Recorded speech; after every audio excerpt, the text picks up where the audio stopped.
बागेश्वर बालाजी की अनुकंपा से हरी इच्छा तक 3 दिवसीय हनुमान कथा का आयोजन होगा। 23 अप्रैल को दिव्य दरबार लगाया जाएगा, वो भी शाम के समय ही लगाया जाएगा। अत्यधिक धूप के कारण इस कथा के आयोजक श्री उदय प्रताप सिंह जी, जो परम वैष्णव हैं, उन्होंने यह दिव्य संकल्प लिया, अभूतपूर्व संकल्प लिया और हमको इस संगम की नगरी में महाकुंभ के बाद पुनः आने का सौभाग्य मिला। हम इस भूमि को दंडवत करके संपूर्ण प्रयागवासी, प्रयागराज, जौनपुर, महोबा, बांदा, रीवा आदि क्षेत्रों के सभी जनों को सायंकाल आज 21 से 22, 23 3 दिन तक की कथा का सादर आमंत्रण है। अब आपके मन में जो भी खुजली हो सो बोलो।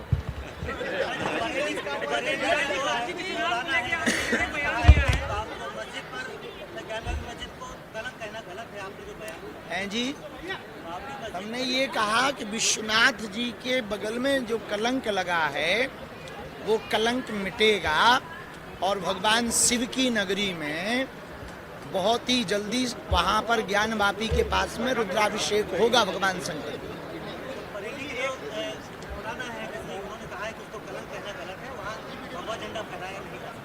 जी, समय समय का खेल है, समय समय की बात, समय समय का खेल है, समय समय का योग।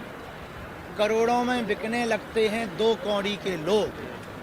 तो हम इतना ही कहेंगे कि ऐसा एक समय पर किसी व्यक्ति ने ये भी कहा था कि पत्ता नहीं हिलेगा, लेकिन देखो राम मंदिर बन गया ना। तो जिन्होंने भी ये कहा है कि वहाँ पे भगवानी लहराएगा, एक दिन पक्का है, तय है, ज्ञानवापी पर भगवान लहराएगा और वहाँ रुद्राभिषेक होगा। हमें भरोसा है देश की न्यायपालिका पर, हमें भरोसा है यहाँ के आस्थावान श्रद्धालुओं।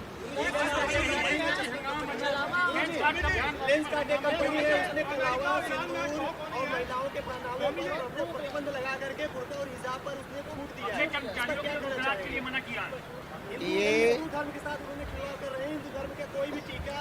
ऐसे लोगों को भारत में रहने की अनुमति नहीं होनी चाहिए, उनको विदेशों में रहने की अनुमति होनी चाहिए। हमारे जितने भी तीर्थ देवालय हैं वहाँ पर मुसलमान भी दुकान खोले हैं, वहाँ मुसलमान भी व्यापार कर रहे हैं। हमारी कथा में भी हो सकता कई लोगों की आसपास दुकानें हों, काशी में तो है ही हैं। देने वाला कौन? हिंदू। तीर्थों में जाने वाला कौन? हिंदू। जब हम ये भेद नहीं करते तो लेंस कार्ड की कंपनी को ये भेद करना महापाप है। ऐसा करेंगे तो आने वाले दिनों में आपस का मतभेद भारत में बहुत बढ़ेगा, उससे भारत की स्थिति विचित्र होगी। हम उनसे यही कहेंगे, सुधर जाओ, नहीं तो आने वाले दिनों में सिधर भी जाओगे, भारत का कानून छोड़ेगा नहीं। भारत की बात करो भाई, उससे हमारा क्या प्रभाव पड़ता है? अरे प्रयागराज बुंदेलखंड की बात करना कटा। हाँ बोलो आप।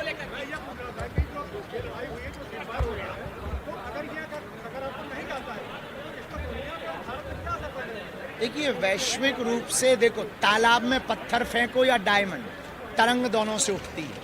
उसी प्रकार विश्व में कहीं पर भी युद्ध होगा, उसका स्पंदन हर देश को होगा, तो भारत को भी होगा और हमें लगता है भारत को ज्यादा होगा।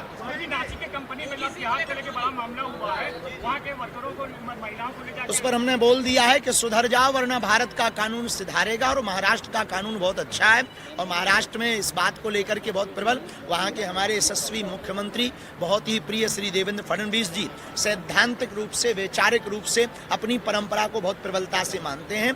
जल्दी ही हमें भरोसा है कि वो इस पर कठोर कार्रवाई करेंगे और हम हिंदुओं से प्रार्थना करेंगे कि देख लो, हमें लगता है व्यापारवाद में यदि मजहब को आगे लाया जाएगा तो देश की स्थिति परिस्थिति बिगड़ जाएगी। वरना हम हिंदुओं से भी अपील करेंगे कि अपनी अपनी कंपनियों में सिर्फ हिंदुओं को ही काम दें।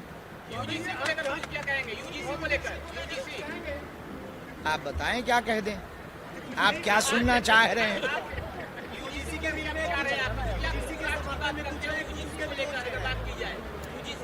हम देश में जोड़ने की बात करते हैं, तोड़ने की बात नहीं करते हैं। तो हमारा यही उद्देश्य है कि सरकार नीति, विधाएं और संविधान की पद्धति जो है समानता वाली, तो हम चाहते हैं कि हमें जातियों में ना बांटा जाए, हमको भारतीय रखा जाए, हिंदू रखा जाए।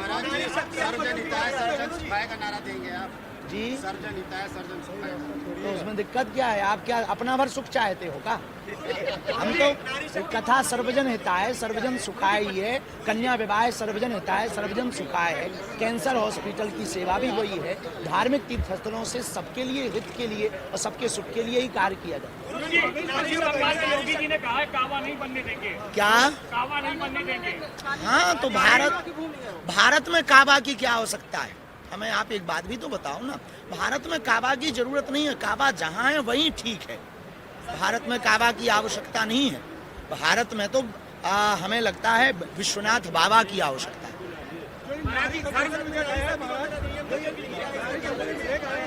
आपको लगता है कि राजनीतिक पार्टियां हैं वो वाकई में चाहती हैं कि महिला आरक्षण जो वो लागू हो, क्योंकि पार्टियां पहले भी अपना जो है 30% से ज्यादा उनको टिकट दे सकती हैं, जबकि ऐसा जो ग्राउंड पे देखने को नहीं मिलता। आप क्या कहना चाहेंगे? देखिए, ये तो राजनीतिक विषय है और राजनीति के विषय पर हम बोलते नहीं, पर मातृ धर्म पर हमारा इतना कहना है, जिस देश की जयकारा मातृ नाम से लिया जाए, भारत माता की जय, जहाँ गाय भी माता हो, गंगा भी माता हो, गायत्री भी माता हो, वेद भी माता हो, उस देश में माताओं की पूजा होनी ही चाहिए। और जितने अधिकार माताओं को मिल सके वो माताओं के हित के लिए है। और यत्र नार्यस्तु पूज्यन्ते रमन्ते तत्र देवता, हमारे शास्त्रों का ये सिद्धांत है। तो हमें लगता है माताओं की यदि सेवा होगी, पूजा होगी, उनके लिए कोई भी लॉ कानून आरक्षण बनता है, तो हमें लगता है इस देश के प्रत्येक पुरुष को, प्रत्येक पार्टी को, प्रत्येक व्यक्ति को जो अपनी माताओं के पुत्र हैं उनको सपोर्ट करना चाहिए, क्योंकि ये मातृ हित के लिए।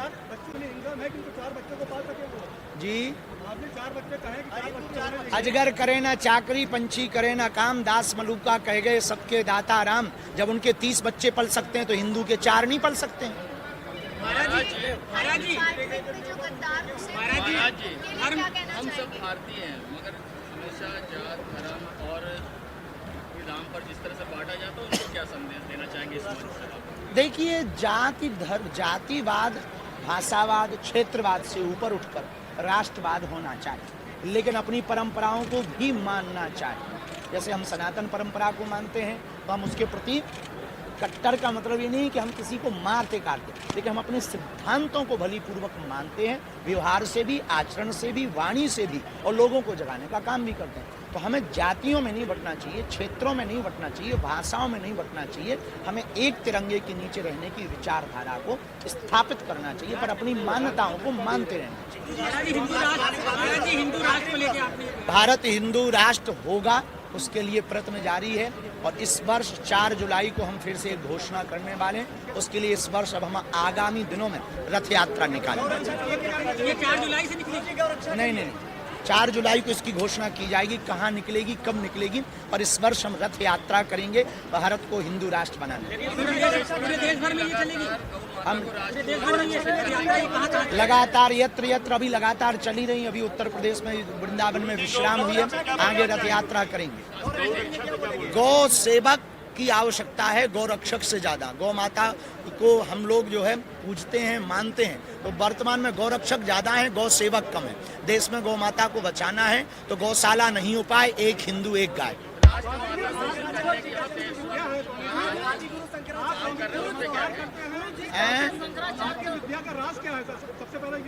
ये तो परसों दरबार में नक्कटे तुम ही देख लेना। हमको हमारे पास केवल गुरु कृपा है। हाँ, अध्ययन पे हम भरोसा करते हैं, अध्ययन भी करते हैं, गुरु कृपा है, तो जो गुरु का प्रसाद है उस पर। लेकिन हमारे वैदिक परंपरा में आदि जगत गुरु शंकराचार्य के पास भी परकाया प्रवेश की विद्या थी, स्वामी रामकृष्ण परमहंस के पास भी विद्या थी, स्वामी विवेकानंद के पास भी वाक सिद्धि की विद्या थी। तो ऐसे ही हमारे पास, हमारे गुरु के पास थी, तो उन्हीं की कृपा है। क्या तुम हमें ऐसे ही देखना चाहते? बिल्कुल, गाय माता तो राष्ट्र माता होनी चाहिए। इसके पहले हम चाहते हैं उत्तर प्रदेश सरकार में यशस्वी मुख्यमंत्री जी गाय को राज्य माता बनाए। महाराज जी जो शंकराचार्य अनंतचरानंद जी ने जो अभी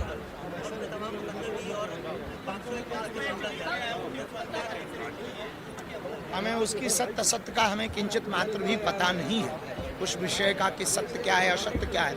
हम यही कहेंगे संतों को आपस में विवाद नहीं संवाद करना चाहिए, ताकि सनातन की हंसी ना हो, अपने धर्म का उपहास ना हो, चाहे वो राजपीठ के लोग हों, चाहे वो शंकराचार्य या संतों की पीठ के लोग हों। हम दोनों से ही ये प्रार्थना करेंगे कि आपस में सामंजस्य स्थापित करके विवाद नहीं संवाद का रास्ता चुना जाए, ताकि दूसरे मजहब के लोग, अब और लोग यही हंसी करके कह रहे हैं कि पहले अपना तो संभाल लो, फिर हमारा देखिए।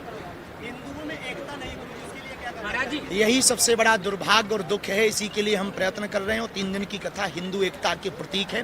प्रयागराज में संगम है और यहाँ सब एक हो रहे हैं। जब 3 नदियाँ एक हो सकती हैं तो हम हिंदू एक क्यों नहीं हो सकते?